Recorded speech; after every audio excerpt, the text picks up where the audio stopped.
Well, I get to say that this is case number 11345, Fisher against the University of Texas at Austin. Then you get to say. Mr. General Souter trained me too well. Mr. Chief Justice and members of the Court, and may it please the Court, the central issue here is whether the University of Texas at Austin can carry its burden of proving that its use of race as an admissions plus factor and the consequent denial of equal treatment, which is the central mandate of the Equal Protection Clause, to Abigail Fisher met the two tests of strict scrutiny which are applicable. Mr. Ryan, before we get to that, because the Court is supposed to raise it on its own,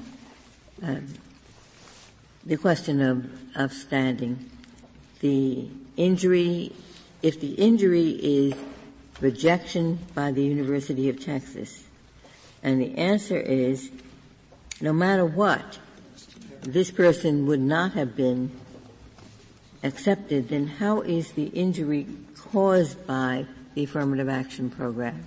Well, Justice Ginsburg, the first injury that was before the Court was the use of a system which denied equal treatment. It was a constitutional injury, and part of the damage claim was premised directly on the constitutional issue. Get past Texas versus Lesage with that injury. Lesage says that mere use of race is not cognizable injury sufficient for standing.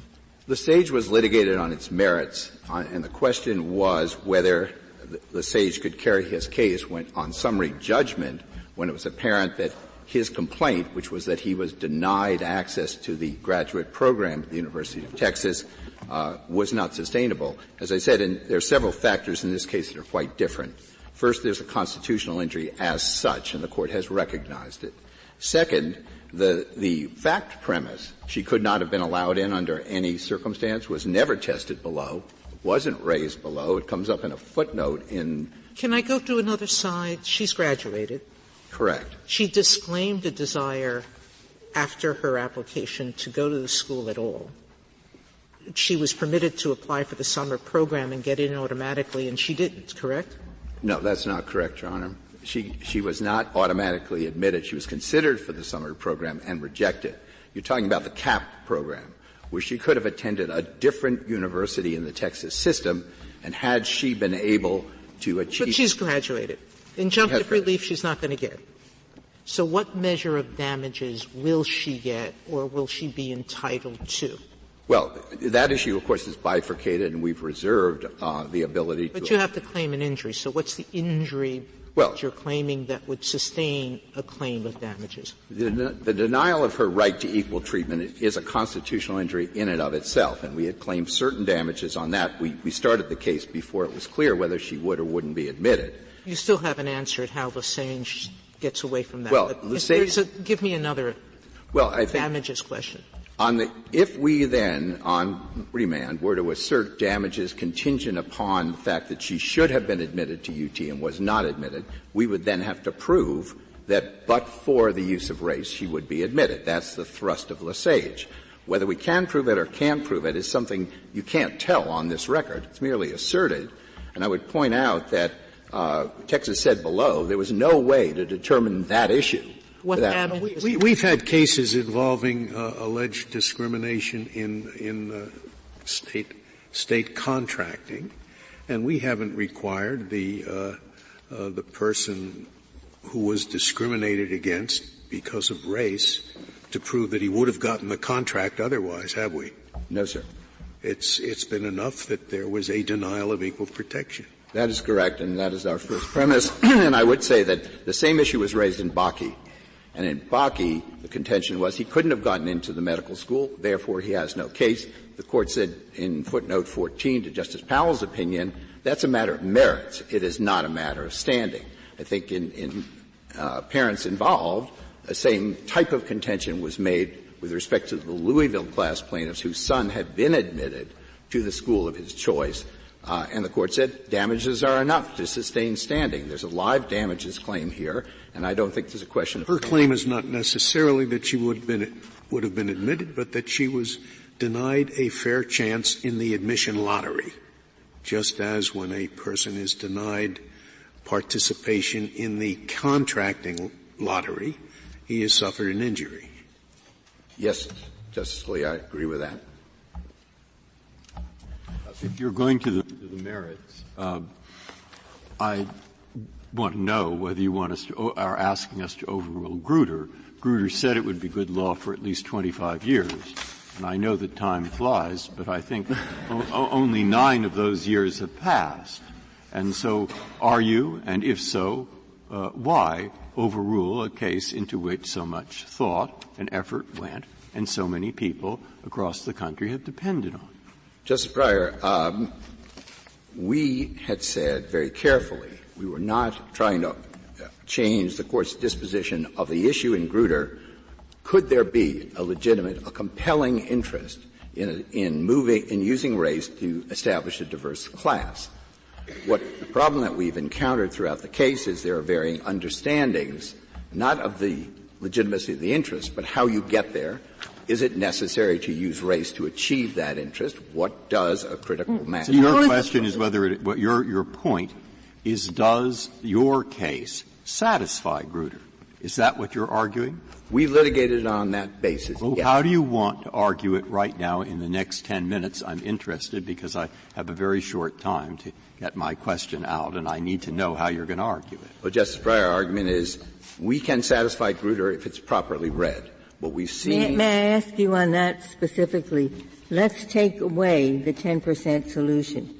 Suppose the only plan were the one that is before the Court now.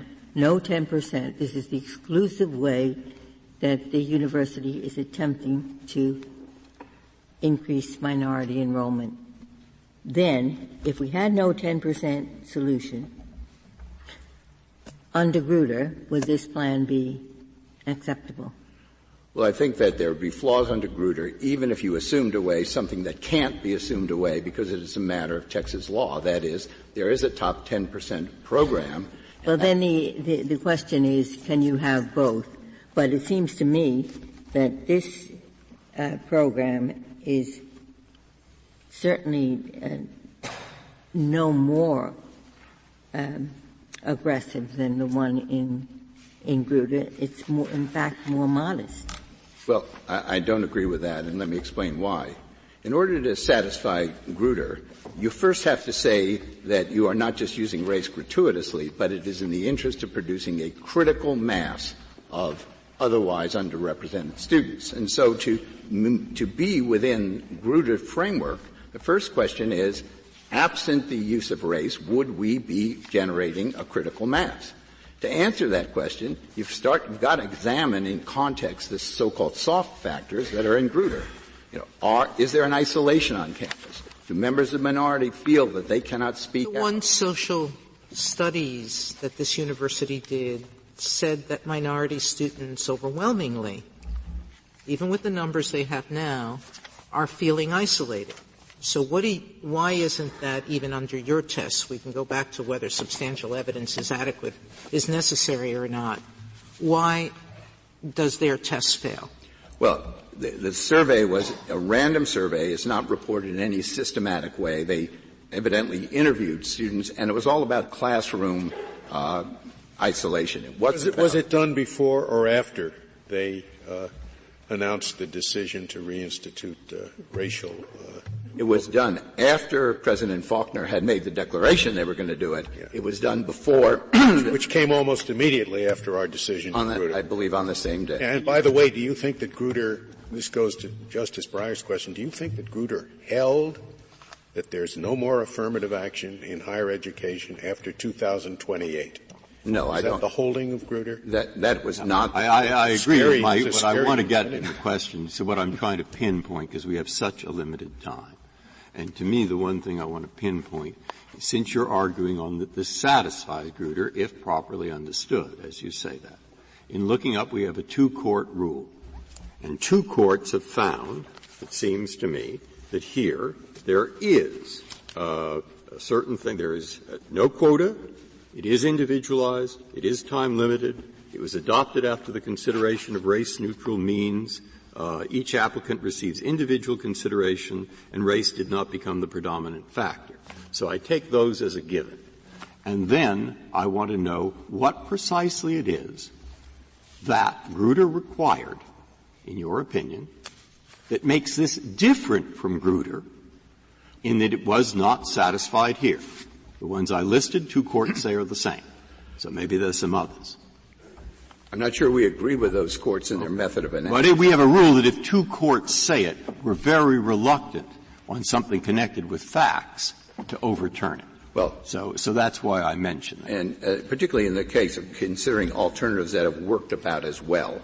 I think that's a legal question. This Court is free to act. There are facts and there are facts, aren't there? So if I might try to answer your question, there was no effort in this case to establish even a working target for critical mass. They simply ignored it. They just used words, and they said, we've got to do more. So they never answered the predicate question, which Grutter asked. Absent the use of race, can we generate a critical mass? So, I mean, that's a flaw we think is in Grutter. We think it's necessary for this Court to restate that principle. Now, whether that's a normal fact that we accede to 2 court holdings on, whether there is or is not a critical mass? No, it's a weird kind of a fact. And I'm not saying it's an estimation, isn't it? A judgment? But Justice Scalia, that is correct. And in addition, the courts didn't find whether a critical mass. So can you tell me what a critical mass was? I'm looking at the number of blacks in the University of Texas system. Pre-Grutter, when the state was indisputably still segregating, it was 4%. Today, under the post-Grutter system, it's 6%. The 2% increase is enough for you, even though the state population is at 12%. Somehow they've reached a critical mass with just a 2% increase? Well, we don't believe that demographics are the key to underrepresentation of critical mass. Putting aside, I'm not going to quarrel with you that if demographics alone were being used, I would be somewhat concerned. But you can't seriously suggest that demographics aren't a factor to be looked at in combination with how isolated or not isolated your student body is actually reporting itself to feel. Well, I think if you try to split out subgroups of minorities, you mistake, what I think is the proper thrust of Grutter. It might be insulting. It might be insulting to some to be thrown into a pot. Why don't you seriously suggest that? Why don't you seriously suggest that that the demographic makeup of the state has nothing to do with whether somebody feels isolated? Well, that if you're in a state that is only 1% black, that doesn't mean that you're not isolated so long as there's 1% in the class.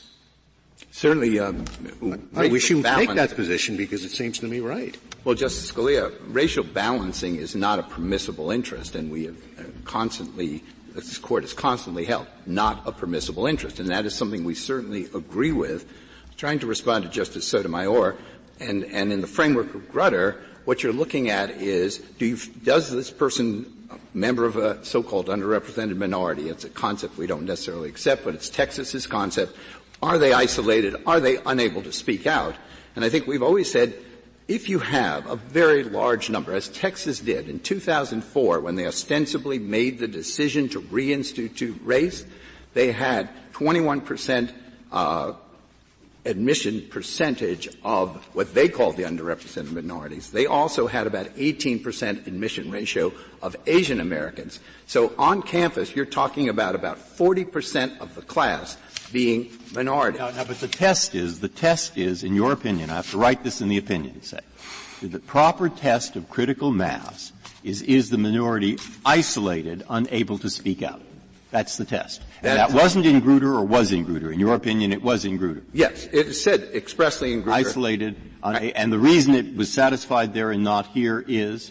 In Grutter, the Court assumed that the very small number of admissions, minority admissions, looked at as a whole, and it was looked at as a whole, only as a whole in Grutter, would have yielded about 3 or 4% minority admission. in a class of 350, which means about 12 to 15. So what are you telling us is the standard of critical mass? At what point does a district court or a university know that it doesn't have to do any more to equalize the desegregation that has happened in that particular state over decades, that it's now going to be stuck at a fixed number and it has to change its rules? What's that fixed number?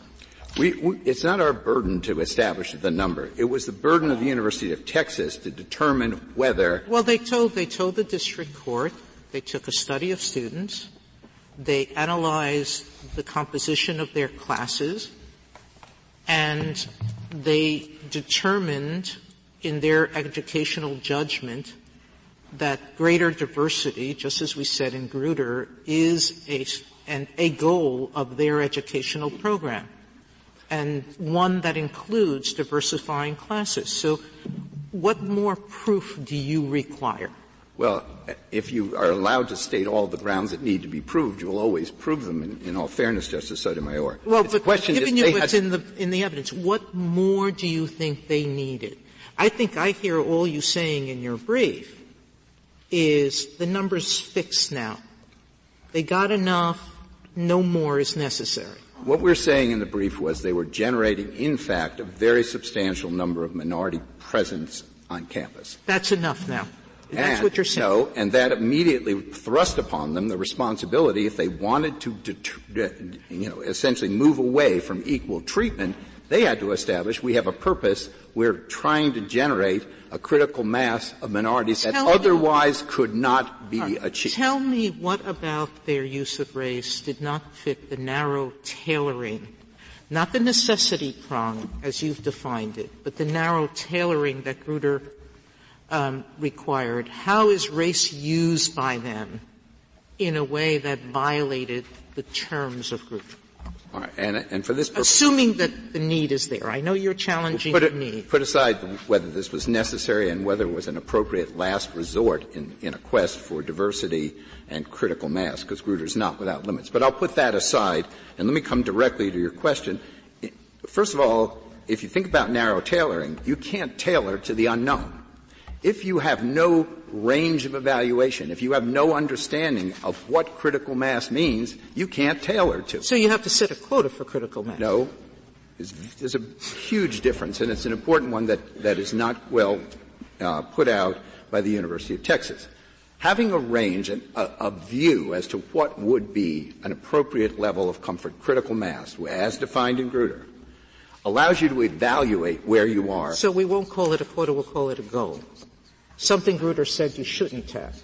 Well, Justice Sotomayor, I think it's very important to distinguish between the operative use of that range. In other words, that's where we are, and we're going to use race till we get there every year in consideration of each application, which was a problem. Boy, it sounds awful like a quota to me that Grutter said you should not be doing, that you shouldn't be setting goals, that you shouldn't be setting quotas. You should be setting an individualized assessment of the applicants. Tell me how this system doesn't do that. This system doesn't — it's not narrowly tailored because it doesn't fit. There are certain forms of Grutter that it follows. Mr. Ryan, do you understand what the University of Texas thinks is the definition of a critical mass? Because I don't.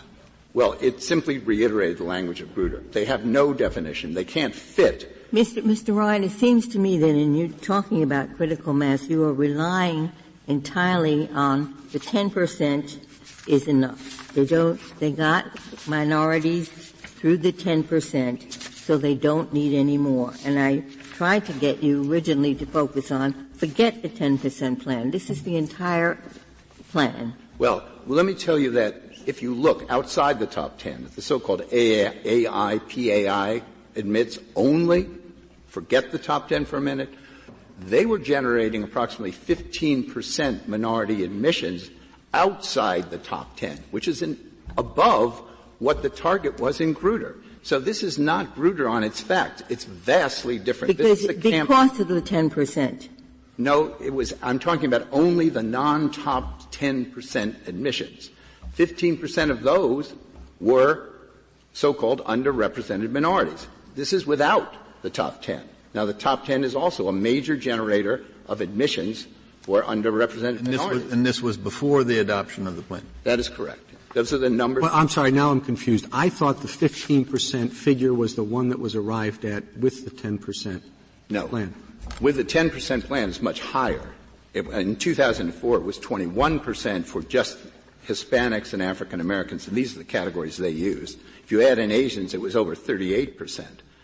But I'm isolating, in response to Justice Ginsburg, I'm isolating the non-top 10 admissions. Those are over 15% in that year, and they average very close to that over time. So the total generation of minority presence is a combination of the two, in fact, but the PAI system, which was adopted in response to Hopwood, it was, as Texas says, it was the first thing they tried to accommodate to their loss of the ability to use race directly, which came up in Hopwood. So that was their first response, to look at a more balanced admission program between academic index and personal achievement index. So it is not a system which just excludes minorities. But could you comment on this, and then I hope we can get back to Justice Alito's question. You argue that the university's race-conscious admission plan is not necessary to achieve a diverse student body because it admits so few people, so few minorities. And I had trouble with that reading the brief. I said, well, if there's so few, then what's the problem? Well, it's a question. Let's assume that it resulted in the admission of many minorities. Then you come back and say, oh, well, this shows that we were probably wrongly excluded. I see an inconsistency here. Are you saying that you shouldn't impose this hurt or this injury generally for so little benefit? Is that the point? Yes, that's part of it. The second is the question of reasonably available alternatives. If we take Texas at its word and says they are satisfied, they are happy going on with the way they apply race today, we tried to measure, well, what difference is it making, and could you achieve the same thing with a reasonably available race-neutral alternative? That's a question that was asked in Grutter. They were supposed to analyze that. They didn't look at it, but it's What is the race-neutral alternative is the 10% plan? The race-neutral alternative includes an extension of the 10% plan because it's a major generator of minority admissions. And right now that range is 30%. Would you say, and that's okay because it's race-neutral, but is it really? I mean, the only reason that they instituted the 10% plan was to increase minority enrollment. Well, the only way it works is if you have heavily separated schools. And worse than that, I mean, if you want to go to the University of Texas under the 10% plan, you go to the low-performing school, you don't take challenging courses because that's how you'll get into the 10%. So maybe the university is concerned that is an inadequate way to deal with. Well, Justice Ginsburg, let me say that a lot of that is speculative. There's nothing in the record to support it. We don't know. They've never surveyed the top 10 admits, the minority admits, to see, well, did you... Excuse me, the 10% plan is not imposed by the university. It's not their option. Correct. To say this is not good for education because people will take easy courses. It's imposed by state law, isn't it? Correct. Anybody who's in the top 10% of any school in the state gets into the University of Texas. Yes, and even the Fifth Circuit said you can't disregard its consequences because it's a matter of law. I'm simply saying they could choose to extend it beyond where it is because it's capped today at 75%. But that's not the only option. That's not the only alternative. And certainly one simple alternative is they could look at the yield. That is, what percentage of the admitted minorities are they actually encouraging and they could. This is what is underlying my thing here. I want to get you directly to answer it. I did look up the figures. And before Hopwood and the 10% plan, it looked on the African American side that it averaged about 5% per year, really pretty steadily. Then after Hopwood and 10%, it went down a little bit, not a lot, but it went down to about 3.5%, 4% maybe. And then they introduced Grutter and it's back up to 5%. No. Okay. Now, is that a lot? Is that a little? There are several thousand admissions officers in the United States, several thousand universities. And what is it we're going to say here that wasn't already studied in Grutter that isn't going to take hundreds or thousands of these people and have federal judges dictating the policy of admission of all these universities? You see why I'm looking for some certainty. Well, I saw what happened. You saw the numbers. Sorry, go ahead. I will answer your question. I'd like to reserve a little time. Well, you can answer it later if you want, or not answer it at all if you want. No, I'm perfectly happy to answer your question. I think that the increase in African American admissions you're looking at was pre-Grutter. It was generated before 2004. So I just want to make clear the record they don't depend on race to do it. It's minimal change with the use of race. And that's why we say there's an alternative which would serve it about as well in increasing yield or indeed in reweighting the PAI, which is the critical element here, so that you put more emphasis on the socioeconomic factors and less emphasis on the essays, which are an academic measure within the PAI.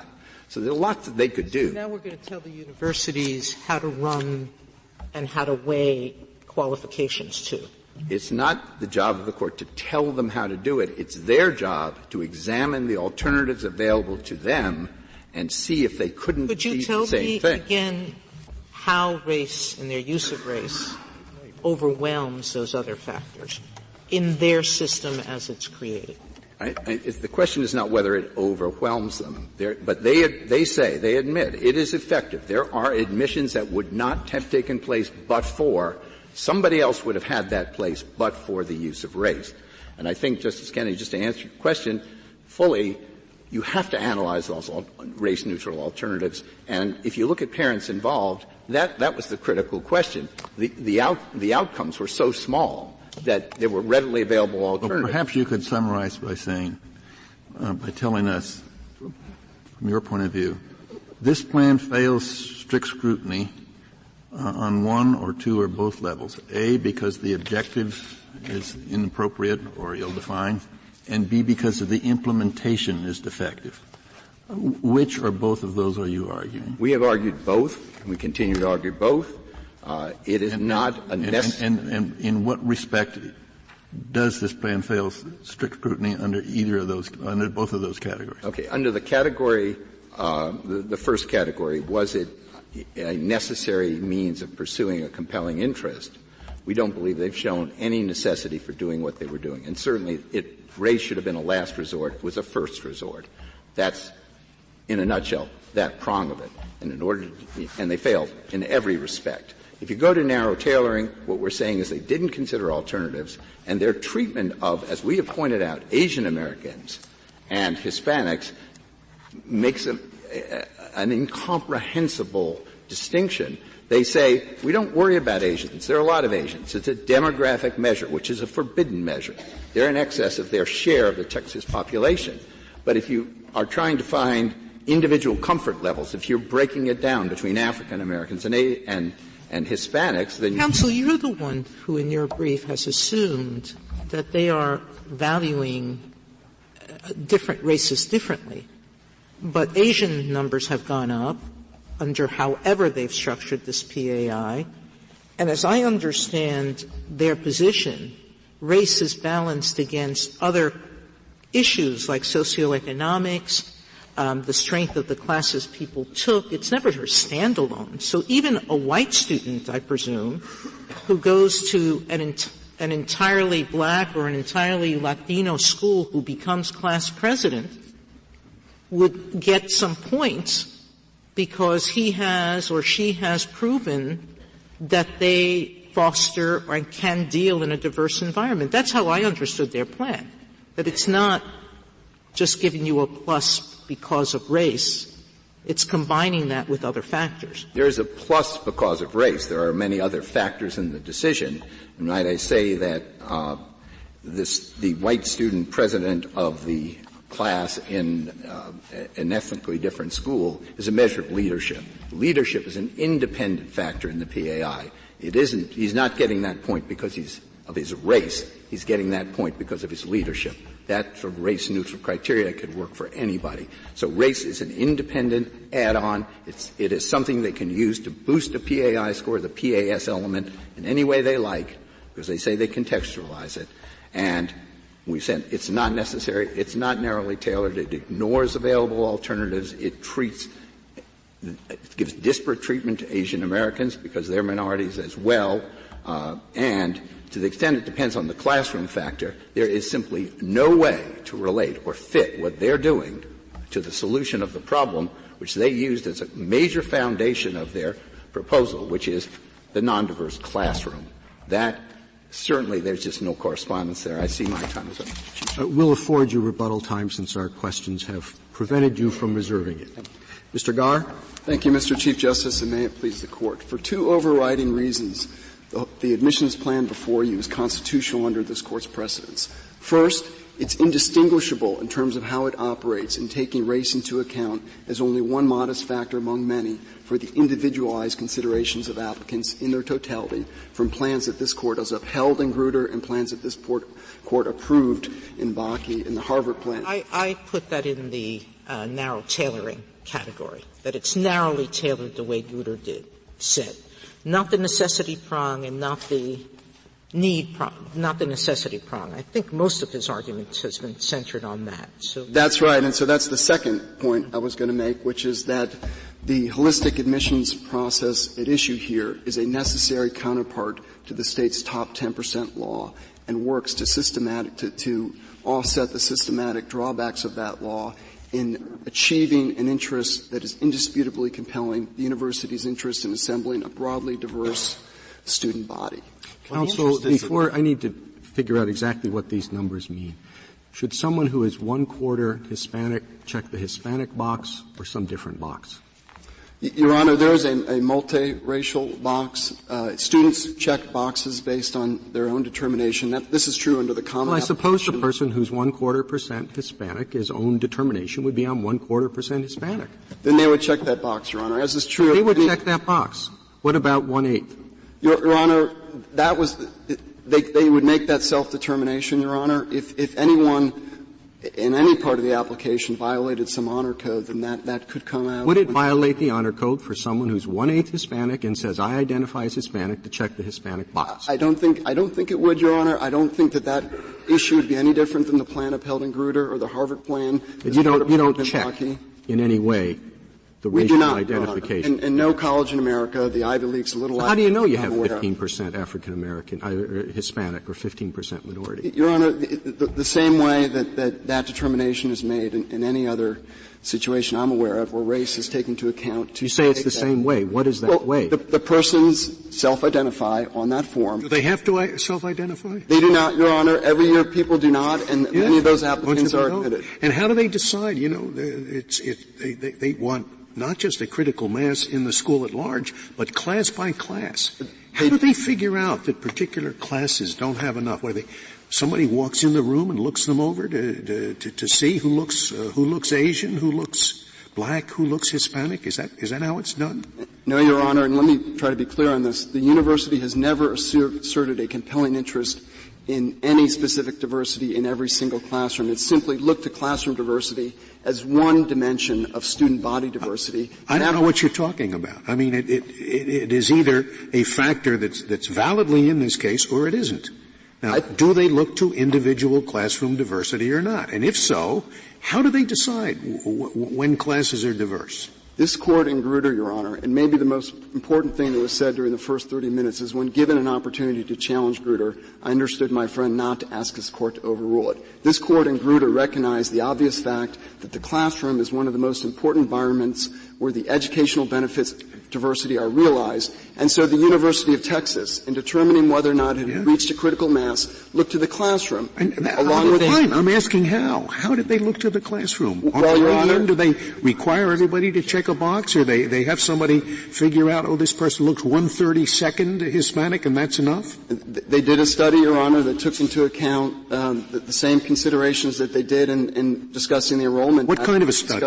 What kind of a study? Well, Your Honor, it's in the supplemental joint appendix. Yeah, it doesn't explain to me how they go about classroom by classroom deciding how many minorities there are. Your Honor, there are student lists in each classroom. The student lists. There are student lists in each classroom that have race identified with students? No, Your Honor. Of course, each classroom, the university knows which students are taking its classes. And one can then, if you want to gauge diversity in the classrooms, go back and... Or you go back to what they checked on the form.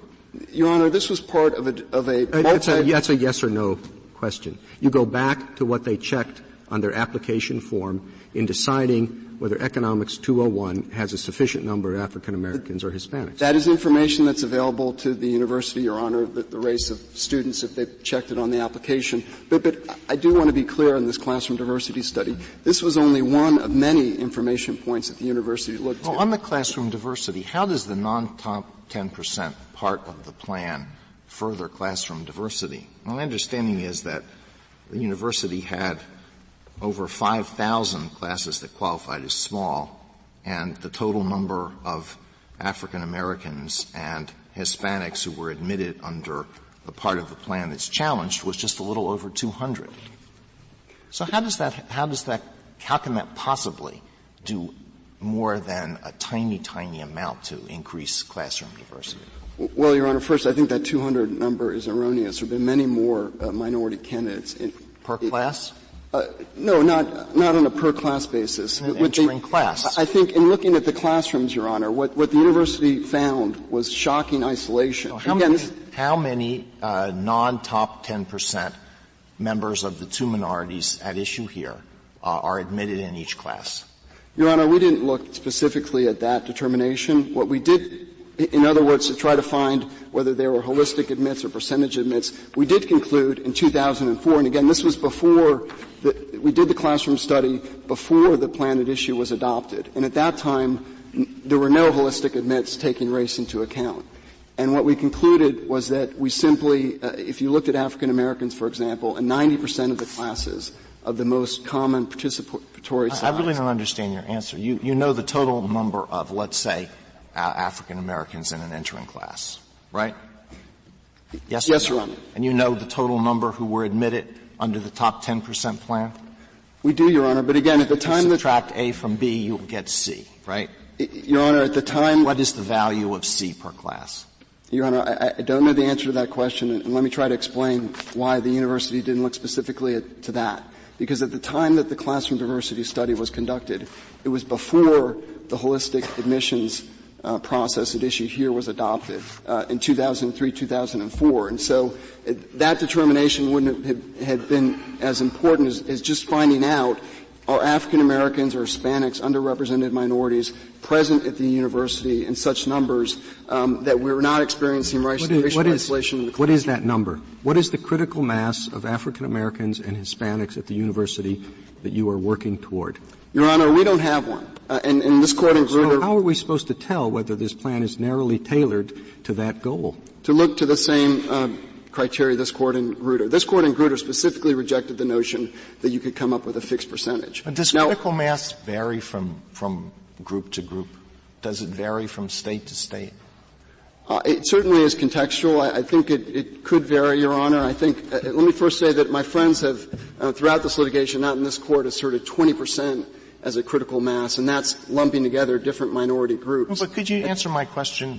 What does the University of Texas think about those questions? Is the critical mass for the University of Texas dependent on the breakdown of the population of Texas? No. It's not at all. It's not at all. It's looking to the educational benefits of diversity on campus. And I think we actually agree on what that means and what Grutter said it meant in terms Mr. Garre, could you explain, I think you were trying to before, what seems to me the critical question in this case. Why didn't the 10% solution suffice? There were a substantial number of minority members admitted as a result of the 10% solution. Why wasn't that enough to achieve diversity? Let me make a couple of points, Your Honor. First, if you just looked at the numbers, we don't think it's the numbers, but if you looked at the numbers after 7 years, racial diversity among these groups at the University of Texas had remained stagnant or worse. 2002, African American enrollment had actually dropped to 3%. That's one part of it. The other part of it is if you look at the admissions under the top 10% plan, taking the top 10% of a racially identifiable high school may get you diversity that looks okay on paper, but it doesn't guarantee you diversity that produces educational benefits on campus. And that's one of the considerations that the university took into account I don't understand as that. well. Why doesn't it? Because, Your Honor, as is true for any group, and the Harvard plan that this Court approved in Bakke specifically recognized this, you would want representatives and different viewpoints from individuals within the same racial group, just as you would from individuals outside of that. What kind of viewpoints? I mean, what are they? Political viewpoints? Anyone's experiences, where they grow up, the situations that they experience in their lives are going to This has nothing to do with racial diversity. I mean, you're talking about something else. Your Honor, I think it directly impacts the educational benefits of diversity in this sense.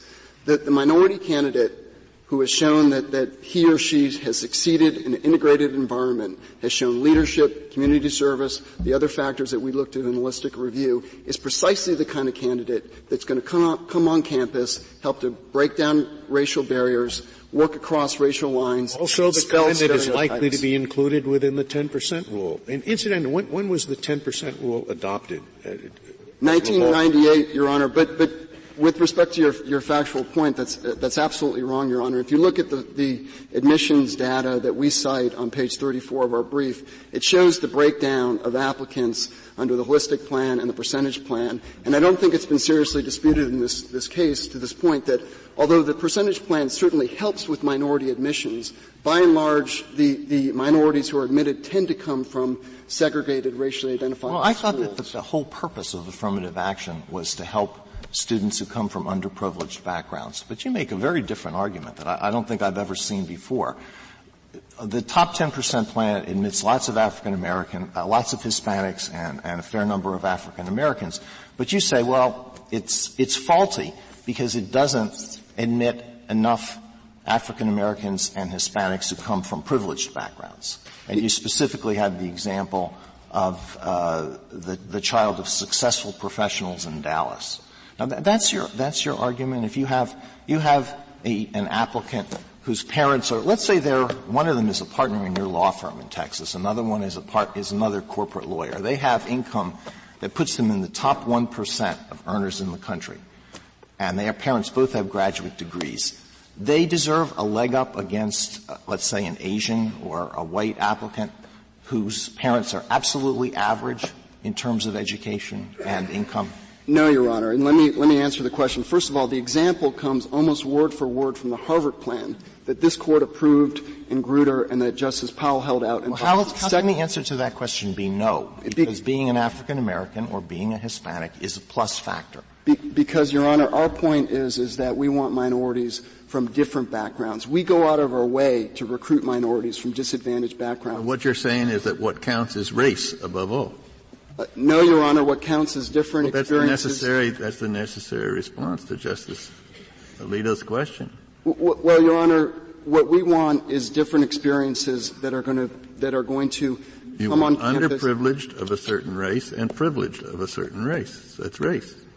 No, Your Honors, it's not race. It's just the opposite. I mean, in the LULAC decision, for example, this Court said that failing to take into account differences among members of the same race does a disservice. But the reason you're reaching for the privileged is so that members of that race who are privileged can be representative, and that's race.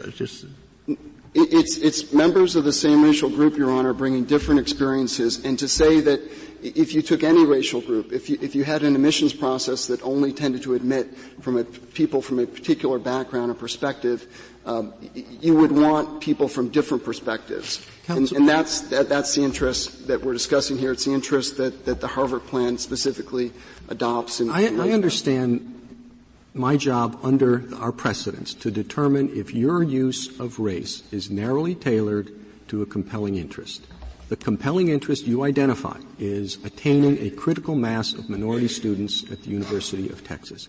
But you won't tell me what the critical mass is. How am I supposed to do the job that our precedents say I should do? Your Honor, what this Court's precedents say is a critical mass is an environment in which students of underrepresented. I know what you say, but when will we know that you've reached a critical mass? Grutter said there has to be a logical endpoint to your use of race.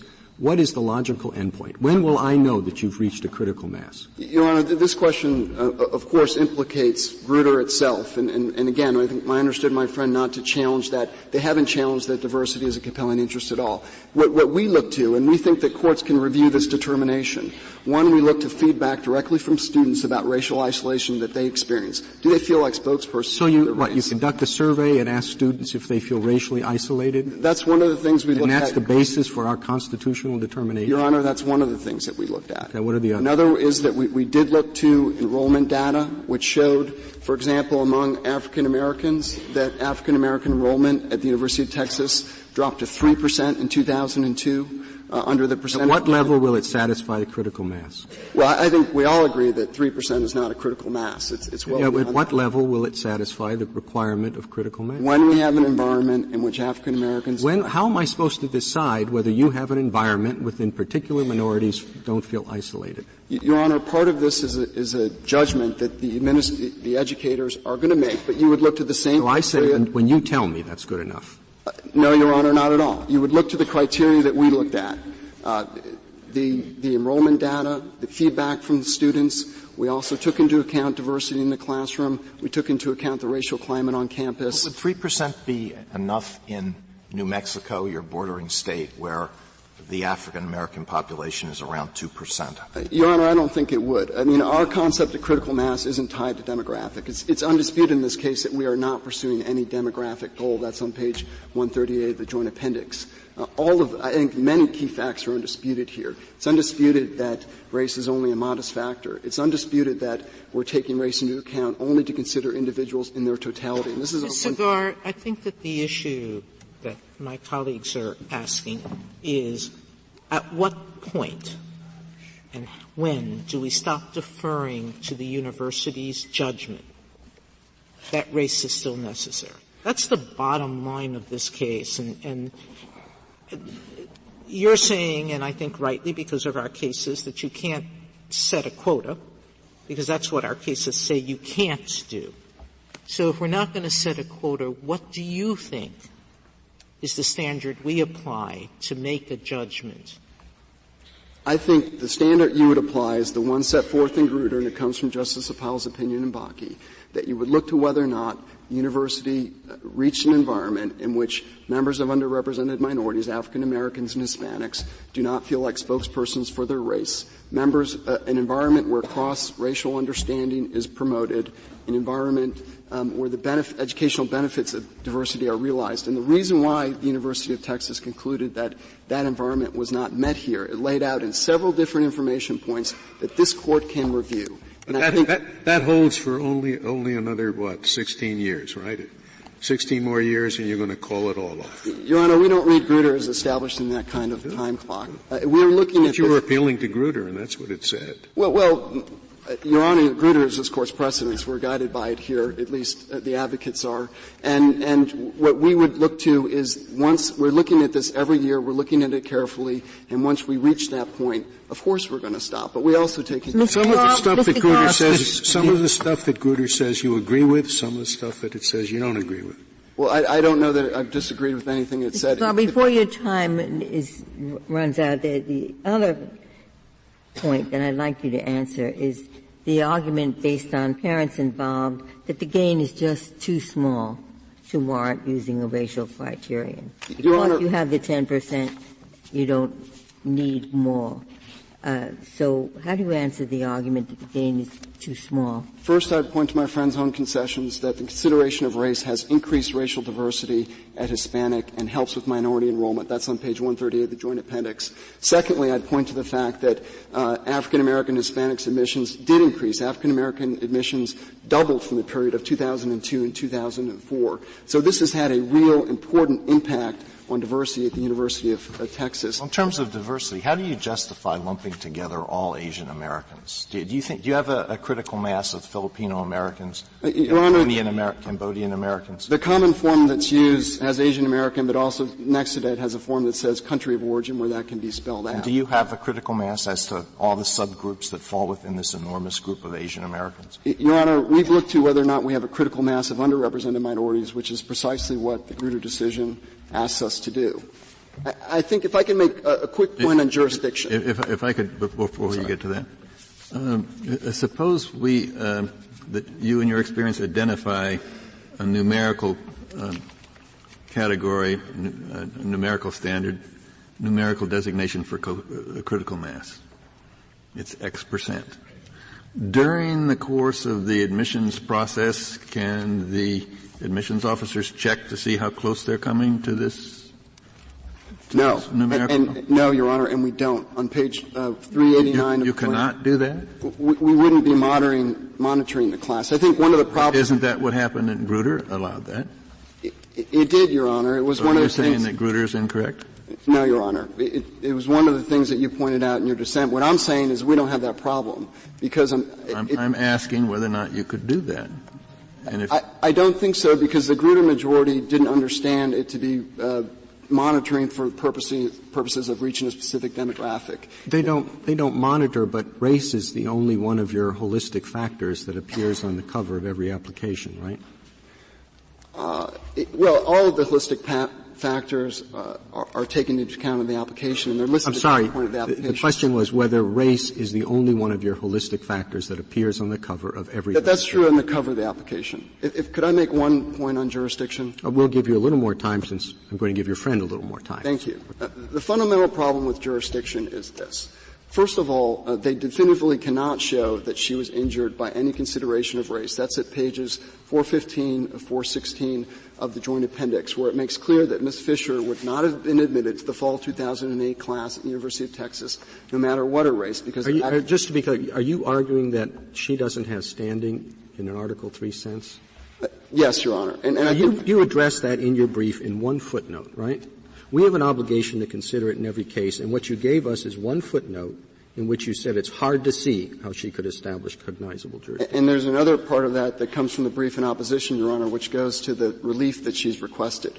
The declaratory and injunctive relief that this case began with, that request has fallen out, and that's undisputed. So the only thing that is live in this case is a request for monetary damages. That request is on page 79 of the Joint Appendix, and it's focused exclusively on a request for the return of admissions fees. And the reason why that is not enough to confer standing is that she would have paid the admissions fee no matter what policy university admissions had. What about our Jacksonville case that said it is an injury to be forced to be part of a process in which there's race-conscious evaluation? Texas versus Lesage says that injury is not sufficient in a backward-looking case like this where you only have monetary damages. In Jacksonville and all the other cases, they involve forward-looking claims for declaratory injunctive reliefs or people who are going to go out and get contracts again. So Texas versus your friend told us that these remedial issues and damages issues have been segregated out of the process and are still available for remand. Your Honor, that's not an answer to jurisdiction for this reason. It's true that it's bifurcated in the sense that we could go and prove damages,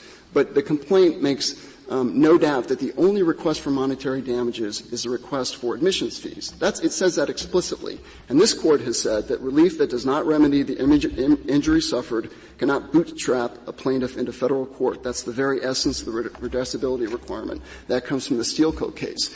Well, that's part of the injury she suffered. It's not the only injury, perhaps. But she had to pay an admissions fee for a process in which she was not treated fairly. And the reason why why shouldn't she get her money back? The reason why the payment of that fee doesn't redress the injury, Your Honor, is that she would have paid it even if Texas didn't consider race at all. And therefore, the payment of her application fee back doesn't remedy the injury that she's complaining about.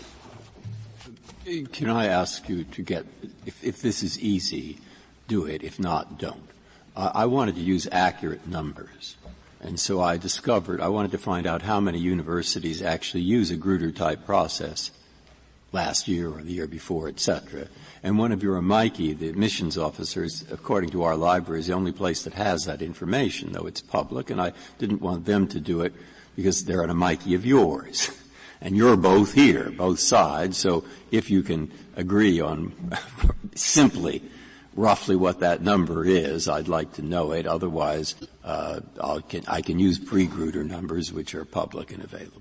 Your Honor, I don't have specific numbers. Obviously, the Ivy Leagues and the little Ivy Leagues that have filed amicus briefs are using it. And this Court recognized in Grutter that the best universities, many of the best universities in America have been using these plans for 30 years or more. Since we're asking questions about just curiosity, I'm curious to know how many — this is a very ambitious racial program here at the University of Texas. How many people are there in the affirmative action department of the University of Texas? Do you have any idea? I mean, it must be a lot of people to monitor all these classes and do all of this assessment of race throughout the thing. Probably a large number of people be out of a job, wouldn't we? Wouldn't they if we suddenly went to just 10%? Your Honor, one of the things that the University of Texas does monitor is the racial climate on campus. It does that to improve the experience for all students on campus. How many people? I don't have the specific number of people, Your Honor, but it is an important part of improving the educational experience for all students at the University of Texas, no matter what their race. Thank you, counsel. Thank you, Your Honor.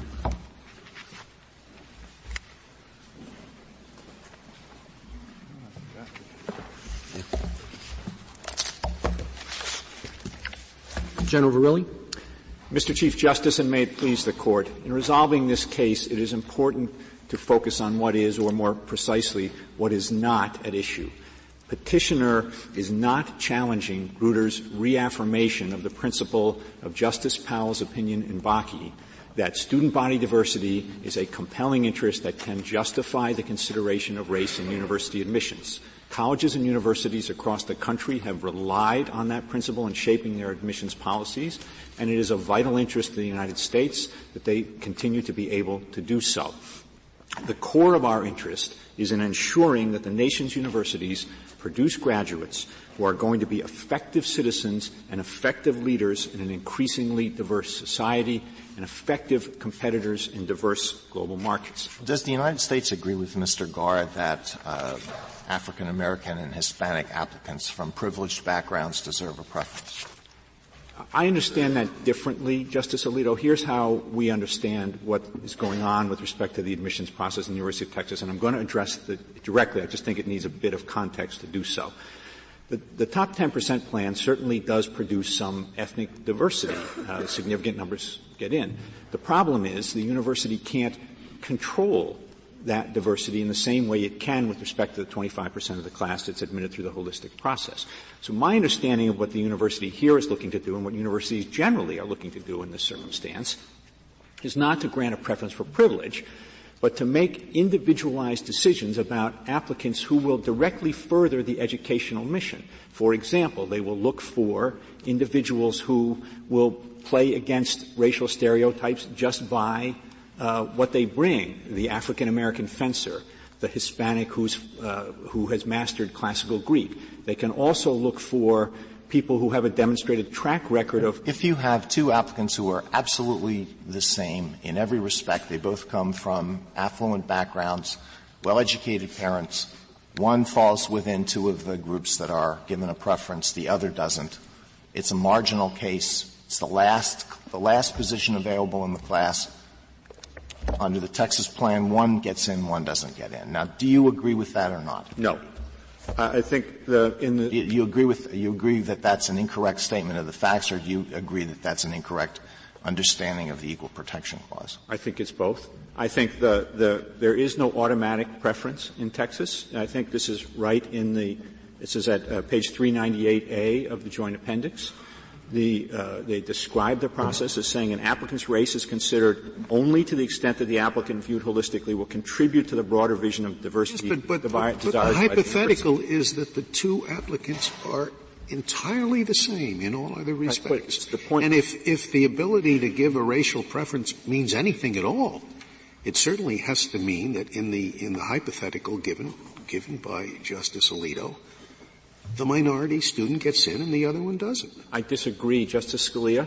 What Texas, I think, has made clear, and I think this is a common feature of these kinds of holistic approaches, that not everyone in an underrepresented group gets a preference, gets a plus factor. It's not a matter of not everyone. It's a matter of two who are identical in all other respects. Right. And what does the racial preference mean if it doesn't mean that in that situation the minority applicant wins and the other one loses? There may not be a racial preference in that situation. It's going to depend on a holistic, individualized consideration of the applicant. They were already talking. I just don't understand this argument. I thought that the whole point is that sometimes race has to be a tiebreaker, and you're saying that it isn't.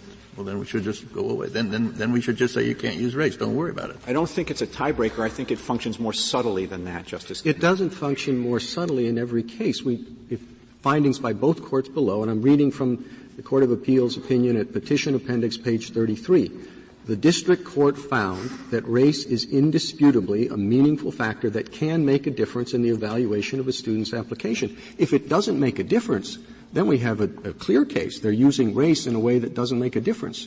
The supposition has to be that race is a determining factor. We've heard a lot of talk about holistic and all that. That's fine. But unless it's a determining factor in some cases, they're using race when it doesn't serve the purpose at all. That can't be the situation. It can make a difference. It just doesn't invariably make a difference with respect to every minority applicant. You have to agree that it makes a difference in some cases. Yes, it does. But it doesn't necessarily make a difference in the situation that Justice Alito posited. But that's the same would be true of the Bakke plan, that in some cases it's going to make a difference. The same would be true under Grutter. The same would be true under the policies now in existence at the military academies. That is exactly right, Justice Ginsburg, but the point is that it's not a mechanical factor. Now, with respect to the implementation of, and the narrow tailoring inquiry, with respect to the university's implementation of this, of its compelling interest, I do think it's clear that although the petitioner says she's challenging implementation, that this plan meets every requirement of Grutter and addresses the concern of Justice Kennedy that you raised in dissent in Grutter. Whether Texas had to or not, it did address that concern. There's no quota. Everyone competes against everyone else. Race is not a mechanical, automatic factor. It's a holistic, individualized consideration.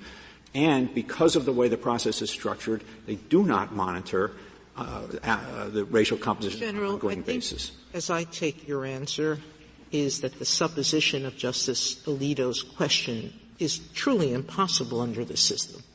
There are not two identical candidates because there are not identical mechanical factors that accept the 10% plan.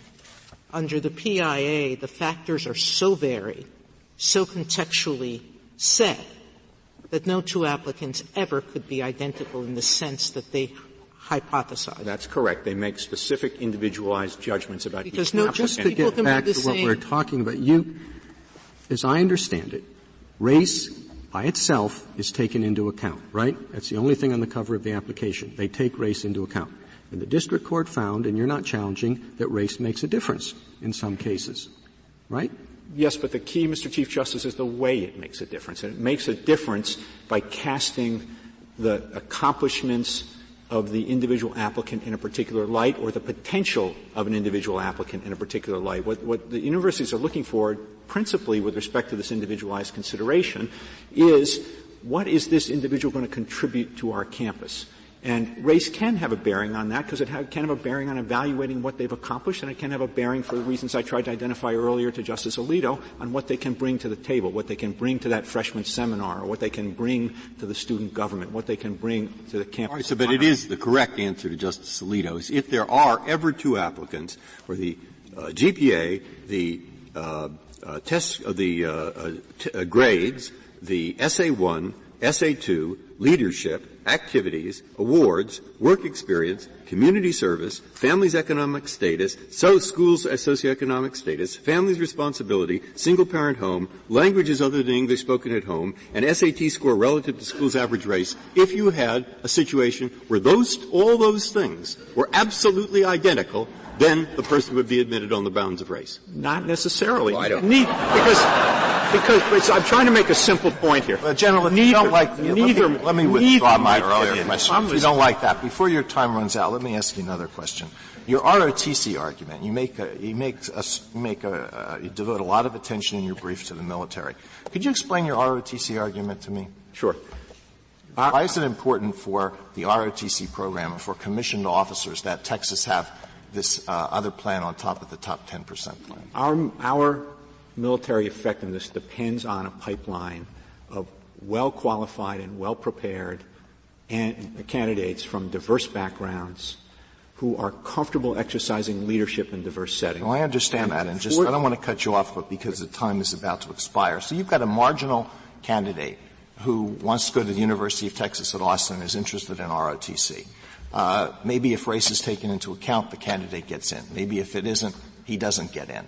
How does that impact the military? The candidate will then probably go to Texas A&M or Texas Tech. Is it your position that he'll be an inferior military officer if he went to one of those schools? No, Justice Alito. I don't understand the argument. The point of educational diversity, the point of what the University of Texas is trying to achieve is to create an environment in which everyone develops an appropriate sense of citizenship. Everyone develops the capacity to lead in a racially diverse society. And so it will benefit every ROTC applicant from the University of Texas. And 43% of the officer corps comes from the ROTC. It's a very significant source of our military leadership. General, what is your view on how we tell when the university has attained critical mass? I don't think I agree with my friend that critical mass is not a number. I think it would be very ill-advised to suggest. Okay, I'm hearing a lot about what it's not. So I'd like to know what it is, because our responsibility is to decide whether this use of race is narrowly tailored to achieving, under this university's view, critical mass.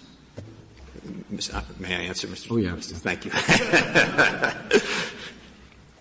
I don't think that this is a situation in which the court simply affords complete deference to the university's judgment that it hasn't yet achieved the level of diversity that it needs to accomplish its educational mission. I think that the court has to make its own independent judgment. I think the way the court would go about making that independent judgment is to look at the kind of information that the university considered. That could be information about the composition of the class. It could be information about classroom diversity. It could be information about retention and graduation rates. It can be information about that's specific to the university's context and history. Is it a university that has had a history of racial incidents and trouble or not? And a series of factors. And then what the court's got to do is satisfy itself that the university has substantiated its conclusion based on that, based on the information it's considered, that it needs to consider race to further advance the educational goals that Grutter has identified as a compelling interest. And I will say, I do think as the number of minority enrollees gets higher, the burden on the university to do that is going to get harder to meet. But I don't think there is a number, and I don't think it would be prudent for this court to suggest that there is a number, because it would raise exactly the kind of problem that I think Justice Kennedy identified in the Grutter dissent of creating hydraulic pressure towards that number. We should probably stop calling it critical mass then, because mass, assumes numbers, a certain size or a certain weight. So we should stop calling it mass. I agree. Call it a cloud or something like that. I agree that critical mass, the idea of critical mass has taken on a life of its own in a way that's not helpful because it doesn't focus the inquiry where it should be. If I may just add one word in conclusion, thank you. I think it is important, Your Honors, not just to the government but to the country, that our universities have the flexibility to shape their environments and their educational experience to make a reality of the principle that Justice Kennedy identified and parents involved, that our strength comes from people of different races, different creeds, different cultures, uniting in a commitment to freedom and to a more perfect union. That's what the University of Texas is trying to do with its admissions policy, and it should be upheld. Thank you. Thank you, General. Mr. Ryan, 10 minutes. Thank you, Mr. Chief Justice. That's more than I expected. Keeping the playing field level. Well, that's what we're seeking in this case, Mr. Chief Justice, a level playing field for Abby Fisher. So it's most apt at this point. There are just three things I want to touch on. First, there's been a lot of back and forth on standing, but as we have pointed out, that really relates to merits. And I just want to make clear that we do not accept the premise of that footnote that she would not have entered under any circumstances, that they've asserted that. But in fact, she was considered for the summer program, which is — Is your complaint limited to injunctive relief and the return of the $100? As written, is that what it's limited to? No, because it said any and all other damages at the point when we were writing it, which in was — Arizonans and Alvarez, we said any and other all damages is too speculative. Is what you actually see what I said, injunctive relief and the return of the $100. And what I'm saying is that we never had the opportunity to develop the full damages. Now, in Arizonians and Alvarez, we said you can't manufacture standing after the fact. Did you ask only for injunctive relief and the $100 specifically? The only specific number in the complaint, because of the point in time when it was filed, was the application fee, which we believe. And you would have paid that no matter what. Under any system of admission, you would have paid the same $100. You would have paid the fee in return for a fair processing of the application, which she did not receive, and we think that's a claim that will be sustained. It's not tested at this point. And the second thing is, because of the way the case was bifurcated, with the agreement of all and the district court as well, we did not develop the additional damages theory. We reserved the right to amend. And as things have progressed — For what? Nominal damages? No. And then how do you get around because that? As in the BIO, what UT pointed out was there are other kinds of financial injuries which were not ascertainable at the time the complaint was filed because we were trying to put her into the university. She was going to get a better job because she went to a different university. That's one of the things they suggested. There are differences in costs between the what she paid at LSU and what she would have paid at UT. I'm just saying these are all reserved questions, and they don't go to standing. The Court made that clear in Bakke. Let me go to another issue that, I think I never completed my answer to Justice Breyer.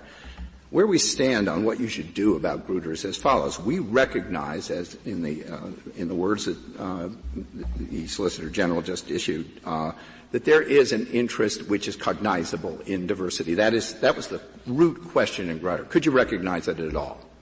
But what we're concerned about, as you've seen here, is universities like UT and many others have read it to be green light, use race, no endpoint, no discernible target, no critical mass, in circumstances reduced to something that can be reviewed. And as long as you don't cross two lines, determinative points and fixed quotas meaning we will fill this quota exclusively with who we deem to be underrepresented, you're okay. We don't think that's the way Grutter was intended. Grutter was intended to say this is an area of great caution. Using race itself raises all kinds of red flags. So before you use race, make a determination whether really your interest in critical mass, that is in the dialogue and interchange, the educational interest, is that — You're not suggesting that if every minority student that got into a university got into only the physical education program. And in this particular university, that physical education program includes all the star athletes. So every star athlete in the school happens to be black or Hispanic or Asian or something else, but they've now reached the critical mass of 10, 15, 20%, that the university in that situation couldn't use race? Well, I think you're talking — In the holistic way that Grutter permits? Well, if you're saying there's a differentiated Department of Physical Education, which is like a separate college, you've changed the nature of the hypothetical. No, it's just that every one of their students who happens to be minority is going to end up in that program. You don't think the university could consider that it needs a different diversity in its other departments? Well, if that were the case, remember the factor that's causing it, and you're assuming, is choice. You have a critical mass of students. They choose to major in different things, and that's one of the base problems with the classroom diversity concept. They never ask the question, why, if 40% of our students are minorities, are they not in the small classrooms? Why does that happen? Statistically, you would say, that's an aberration. You might ask the question, what's causing it? Because in order to fit — Aren't they saying the same thing when they say, when we're looking at the holistic measure, we're looking for that student who is that minority student who's a nuclear scientist? No, because they don't take into account your interests. They don't ask you, are you going to join ROTC? They don't ask you, are you going to major in physics? And when it comes time in the UT system to allocate access to different majors, they do that in a way that is basically premised on academic index. So they have a two-tiered admission system. They're only here focused, their preference goes to admission as such. It doesn't go to sorting people out by majors. And if I might then say to Justice Breyer, I think our answer is, when we see what UT is doing, what we see that has been, Gruder's just been, it's been perceived as a green light. Go ahead and use race. Race, which is otherwise really a highly questionable and abominable kind of sorting out. That unchecked use of race, which we think has been spawned by misreading of Gruder, needs to be corralled. So what is it any more unchecked than the Harvard plan that started all this off in 1978? Cited by Justice Powell. Is it any different from how race is used at our military academies? Well, I mean, there are two different questions. The Harvard plan is a very different world. It's a plan of wholly individualized admission, comparing individuals one-on-one to establish the Platonic ideal of the class as the educational mission. This is not what's going on at UT. This is not an individualized, I will look at you. I will score you. I will score you individually. But as they keep saying, at the point of admission, I'm not admitting people. I'm admitting categories, boxes. And that relates to Justice Alito's question. I thought your hypothetical, Justice Alito, was entirely fair, because in the way they do their system, in the PAI scoring, you can figure out that two people would have had the same PAI score, but for race. It's an add-on. It allows them to boost the PAS component of the PAI score. So it's not infrequent. There are many, many candidates who will score the same PAI, may even have the same AI, and then you boost some of them. Now, what UT says is, well, we don't boost all the minorities, and as they've stood here today and they said in their brief, we want to boost the ones we like. We want those affluent minorities who we think will improve, in our view, dialogue. That is contrary, indeed, to the fact that they give points in the same system for socioeconomic disadvantage. It's at odds with itself, but it's purely race. And it comes to the ultimate question then, which, Chief Justice, you were asking, where's the end point? If you have nothing to gauge the success of the program, if you can't even say at the beginning we don't have critical mass because we don't know what it is and we refuse to say what it is, there's no judicial supervision, there's no strict scrutiny, and there's no end point to what they're doing. So what we have said, and it comes right back to Justice Breyer, how would you write it? You can clarify it. You can say Grutter properly applies, requires you to do A, B, C, and we've said in our brief that would be satisfactory. But to the extent that you then have it surviving side by side, there could be enormous confusion. So what you want me to do is go read back what we wrote in Grutter. Go look what the underlying determinations of critical mass were there. Go look exactly how it's being done in Texas, which I have charts that help me see that. And I will then find enough of a difference that I can write some words that can be administered by 2,000 or 3,000 federal judges as they try to deal with programs like this. And that's the point. Is that right? Well, I'm saying if you clarify the needs and the necessity point, if you then look at some of the other deficiencies and clarify the consideration of reasonably available alternatives as a necessity, if you then attribute that, you attribute the weaknesses of the Texas program to the absence of those factors, I think you can fashion a result in this case, which may or may not have to, quote, overrule Grutter. It's really a matter of what do you want? Do you want to clearly restate what it is that allows the use of this odious classification? That's what we're talking about. It's a narrow window, and it should be stated as a narrow window. So you don't want to overrule Grutter, you just want to gut it. Excuse me? You just want to gut it. You don't want to overrule it, but you just want to gut it. Now you want to tell universities that once you reach a certain number, then you can't use race anymore. Just a minute. I don't want to gut it, and the only way one could reach that conclusion is to assume that Grutter is an unlimited mandate without endpoint to just use race to your own satisfaction and to be deferred to in your use of race. That is unacceptable. That is the invasion of Abigail Fisher's rights to equal protection of the law. Thank you. Thank you, counsel. Counsel, the case is submitted.